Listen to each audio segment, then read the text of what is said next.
Everyone, good morning. তোমরা সবাই কেমন আছো? আমি তো খুব ভালো আছি, আশা করছি তোমরাও সবাই খুব ভালো আছো। তো আরেকটা নতুন কাজের ব্লগ আজকে তোমাদের সাথে শেয়ার করতে চলে এসেছি। আজকে আমি বানাবো একটা মিনি 2 টায়ার কেক। তো কেকের বেস দুটো কিন্তু আমি আগেই তৈরি করে ফেলেছি। দেখো, দুটো বেসই কিন্তু চকলেট ফ্লেভারের।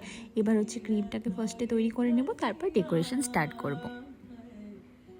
তো সবার প্রথমে কেকটাকে ডিমোল্ড করে নিচ্ছি। ডিমোল্ড করা হয়ে গেলে কিন্তু কেকটাকে 3টা লেয়ারে কাটিং করব। তোমরা তো জানোই আমি প্রত্যেকটা কেকে 3টা লেয়ারে কাটিং করার চেষ্টা করি। তোমরাও চেষ্টা করবে 3টা লেয়ারে কাটিং করার। যদি কেক বড় হয় বা হাইট বেশি হয় তাহলে তোমরা 4টা 5টা লেয়ারেও কাট করতে পারো, কিন্তু মিনিমাম তো 3টা লেয়ারে কেক কাটিংয়ের চেষ্টা করবে।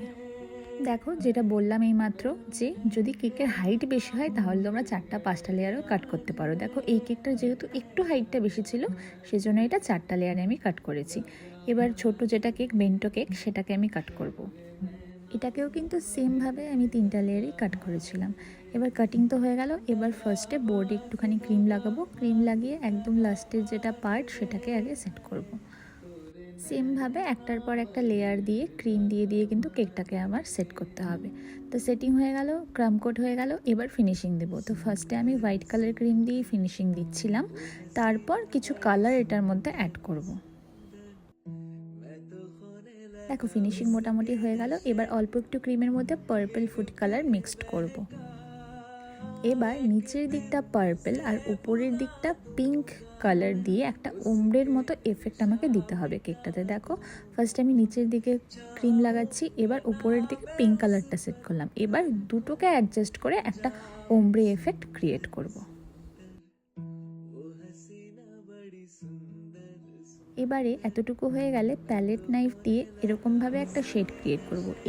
এই শেড ক্রিয়েটটা কিন্তু তোমাদেরকে এর আগেও অনেক কেকে আমি দেখিয়েছি, তো আবারও দেখাচ্ছি। দেখো, একদম এরকমভাবে আমাদেরকে এই শেপটা দিতে হবে। এবারে ছোট যে কেকটা করে রেখেছিলাম সেটাকে এটার উপরে একের পর এক ক্রিম দিয়ে লেয়ার দিয়ে সেট করতে হবে।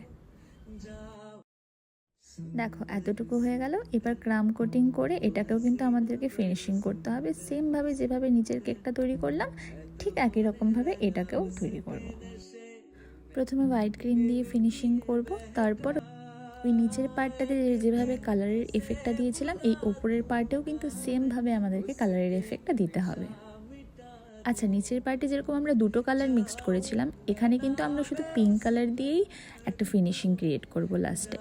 তারপরে প্যালেট নাইফ দিয়ে সেমভাবে যেটা করেছিলাম শেডটা ওটা ক্রিয়েট করব।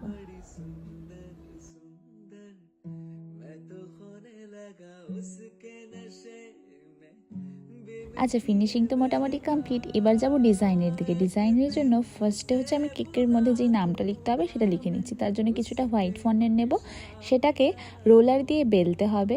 বেলার পর একটা চিকন ব্রাশ, যেটা দিয়ে তোমাদের যে কোনো কিছু লিখতে খুব সুবিধা হবে, সেটা নেবে। আর জেল কালার নেবে, যে কোনো কালার নিতে পারো, যেটা দিয়ে তোমরা যেই কালারটা দিয়ে তোমরা লিখতে চাও।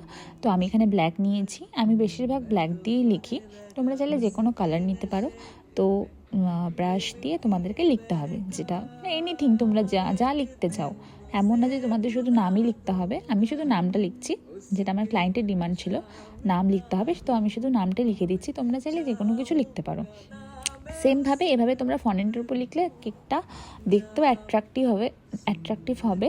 আর এখন ক্রিম দিয়ে মানুষ খুব কমই লেখে, মানে মানুষ বলতে সরি, কেক আর্টিস্টরা ক্রিম দিয়ে একটু কমই লেখে। ফন্ডেন্টের উপরে লিখলে কিন্তু বেশ সুন্দর লাগে দেখতে ব্যাপারটা। আচ্ছা, নাম তো লেখা হয়ে গেল। এবার ফন্ডেন্টের কিছু বলস আমাদের তৈরি করতে হবে। তো সেম হোয়াইট কালারের বলস আমি কিছু হাত দিয়ে তৈরি করে নেব। বলসগুলো তৈরি করা হয়ে গেলে আমাদেরকে এটাকে গোল্ডেন কালার করতে হবে। তো সেজন্য আমি ডাস্ট গোল্ডেন কালার যেটা হয় সেটা ইউজ করছি। তো এভাবে হোয়াইট বলসগুলোকে আমরা গোল্ডেন কালার করে নেব। আচ্ছা, আমি যেই কালারটা এখানে ইউজ করছি, মানে যেই গোল্ডেন কালারটা এখানে ইউজ করছি, সেটা কিন্তু স্প্রে কালার। তো তোমরা যদি চাও বলসগুলোর মধ্যে স্প্রেও করতে পারো। স্প্রে করলেও এরকমই হবে কালার দেখতে, কিন্তু আমার এখানে আলাদা করে একটা বক্সে রাখা ছিল জন্য আমি এভাবে করে নিচ্ছি কালার। তো তোমরা যদি মনে করো তোমরা স্প্রেও করে নিতে পারো। আচ্ছা, বলসগুলো তৈরি করা হয়ে গেছে। এবার বলসগুলোর মধ্যে একটা একটা করে টুথপিক সেট করে দেবো। তাতে কি হবে, টুথপিকের সাহায্যে কেকের মধ্যে যদি আমরা বসাই বলসগুলো, তাহলে সেটা সরে যাবে না বা পড়ার ভয় থাকবে না। তো সেই জন্যেই আমি হচ্ছে যখনই কেকের মধ্যে কোনো ফন্ডেন্টেড বলস ইউজ করি তখন সেটাকে টুথপিক দিয়েই সেট করি। আচ্ছা, বলসগুলো তো তৈরি করা হয়ে গেছে। এবার স্টার নোজেল দিয়ে কেকটার মধ্যে এরকমভাবে ছোটো ছোটো কিছু ফ্লাওয়ার্স অ্যাড করব।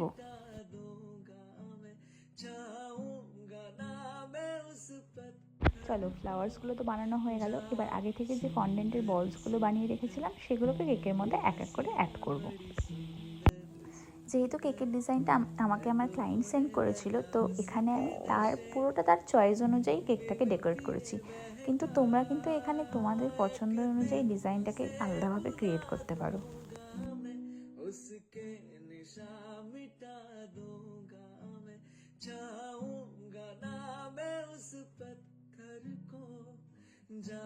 দেখো, বলসগুলো অ্যাড করা হয়ে গেল। এবার কিছু নন এডিবলস বাটারফ্লাই কেকটার মধ্যে অ্যাড করব আমরা।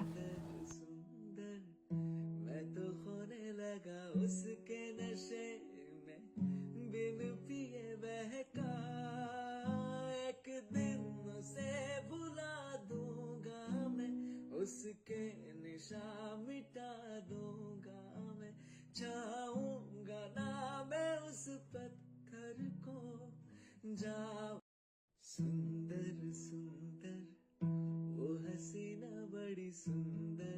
বাটারফ্লাইসগুলো অ্যাড করা হয়ে গেল। এবার লাস্টে একটা হ্যাপি বার্থডে টপার আর কিছু সুগার বলস, যেটা ছাড়া আমার যে কোনো কেকই ইনকমপ্লিট তোমরা জানো, তো সেগুলো অ্যাড করব।